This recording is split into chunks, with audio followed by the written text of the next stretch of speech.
Hi students, myself C Adarsh ജോസം, ട്രിപ്ലയിലെ advanced accounting ഫാക്കൽറ്റിയാണ്. അപ്പം പൊതുവെ CA ഫൗണ്ടേഷൻ സെപ്റ്റംബർ അറ്റംപ്റ്റ് ഒക്കെ കഴിഞ്ഞ് നിങ്ങളൊരു റെസ്റ്റിലായിരിക്കും. റിസൾട്ട് എന്താവും എന്നൊക്കെ ചിന്തിച്ചൊരു ടെൻഷനിൽ ഇരിക്കുമായിരിക്കും. അല്ലെങ്കിൽ ഇൻ്റർ ഇനി എവിടെ എന്നുള്ളൊരു ആലോചനയിലായിരിക്കും നിങ്ങൾ. അല്ലെങ്കിൽ ഡിഗ്രി കഴിഞ്ഞു, ഇനി അടുത്തൊരു ഇൻ്റർമീഡിയറ്റ് ബാച്ചിലേക്കുള്ള അഡ്മിഷൻ വെയിറ്റിംഗ് ആയിരിക്കും നിങ്ങൾ. അപ്പം നിങ്ങൾക്ക് വേണ്ടി ഇപ്പോൾ ഈ ഒരു സമയം, റിസൾട്ട് വരുന്നവരെ സമയം, അല്ലെങ്കിൽ നമ്മൾ നവംബറിലായിരിക്കും ഇനി പുതിയ ബാച്ച് അനൗൺസ് ചെയ്യുന്നത്. അപ്പം ഈ ഒരു ടൈം എങ്ങനെ നമുക്ക് എഫക്റ്റീവ്ലി മാനേജ് ചെയ്യാം എന്നതിൻ്റെ ഒരു ആൻസറുമായിട്ടാണ് നമ്മൾ ഈ ഒരു വീഡിയോ വരുന്നത്. അപ്പം എല്ലാ അറ്റംപ്റ്റിലും നമ്മൾ ചെയ്യുന്നത് പോലെ തന്നെ ട്രിപ്ലൈ CA ഇൻ്റർമീഡിയറ്റ് നവംബർ 25 ബാച്ചിലേക്കുള്ള ബ്രിഡ്ജ് ക്ലാസ്സസ് സ്റ്റാർട്ട് ചെയ്യുവാണ്. എന്താണ് ഈ ബ്രിഡ്ജ് എന്ന് ചോദിച്ചു കഴിഞ്ഞാൽ, പൊതുവേ ഫൗണ്ടേഷൻ കഴിഞ്ഞ് ഇൻ്ററിലേക്ക് വരുമ്പോൾ ശരിക്കും ഇനിയാണ് നമ്മൾ ഈ CA കോഴ്സിലേക്ക് നമ്മൾ എൻ്റർ ചെയ്യുന്നത്. ഫൗണ്ടേഷൻ ഒരു എൻട്രൻസ് മാത്രമായിരുന്നു. അപ്പം ഈ CA കോഴ്സിനെ എങ്ങനെ മാനേജ് ചെയ്യണം? എല്ലാവർക്കും വരുന്ന ഒരു പ്രശ്നമാണ് ഒരു സ്റ്റാർട്ടിങ് ട്രബിൾ.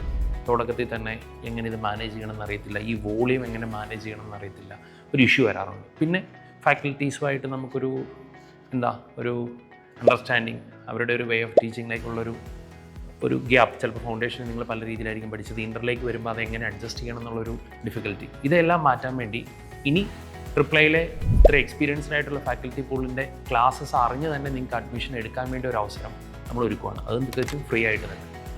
അപ്പം ഈ ഒരു ബ്രിഡ്ജ് ക്ലാസ്സിൽ നമ്മൾ കവർ ചെയ്യുന്നത് ഒരു സബ്ജക്റ്റ് ഇൻട്രൊഡക്ഷൻ ഉണ്ടാവും. പിന്നെ ഈ ഒരു സമയം അക്കൗണ്ടിങ് പോലുള്ള ഒരു പേപ്പറിൽ നിങ്ങൾക്ക് അറിഞ്ഞിരിക്കുന്ന ഒരു സബ്ജക്റ്റാണ്.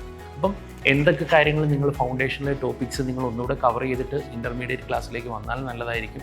പിന്നെ ഇൻ്ററിലേക്ക് വരുമ്പോൾ നിങ്ങൾ എന്തൊക്കെയാണ് എക്സ്പെക്റ്റ് ചെയ്യേണ്ടത്, ഫൗണ്ടേഷനിലെ പോലെ തന്നെയാണ് അക്കൗണ്ട്സ്, അതോ എന്തൊക്കെ ചേഞ്ചസ് ആണ് എക്സ്പെക്റ്റ് ചെയ്യുന്നത്, പിന്നെ എന്തൊക്കെ കാര്യങ്ങൾ ഈ ഒരു സമയത്ത് നമുക്ക് പഠിക്കാം, ഇതെല്ലാം ആയിരിക്കും നമ്മൾ ഈ ഒരു ബ്രിഡ്ജ് ക്ലാസ്സിൽ കവർ ചെയ്യാം. അപ്പം ക്ലാസ്സിൻ്റെ ക്വാളിറ്റി അറിഞ്ഞ് അഡ്മിഷൻ എടുക്കാനും പിന്നെ ഈ ഒരു സമയം എഫക്റ്റീവ്ലി മാനേജ് ചെയ്യാനും വേണ്ടി അപ്പം അഡ്മിഷനെ വെയിറ്റ് ചെയ്യുന്ന സ്റ്റുഡൻസ് എല്ലാം ഈ വീഡിയോയുടെ താഴെ ലിങ്ക് ഒന്ന് കമൻറ്റ് ചെയ്യാം. അപ്പം ശേഷം നമുക്ക് ക്ലാസ്സിൽ കാണാം. All the best.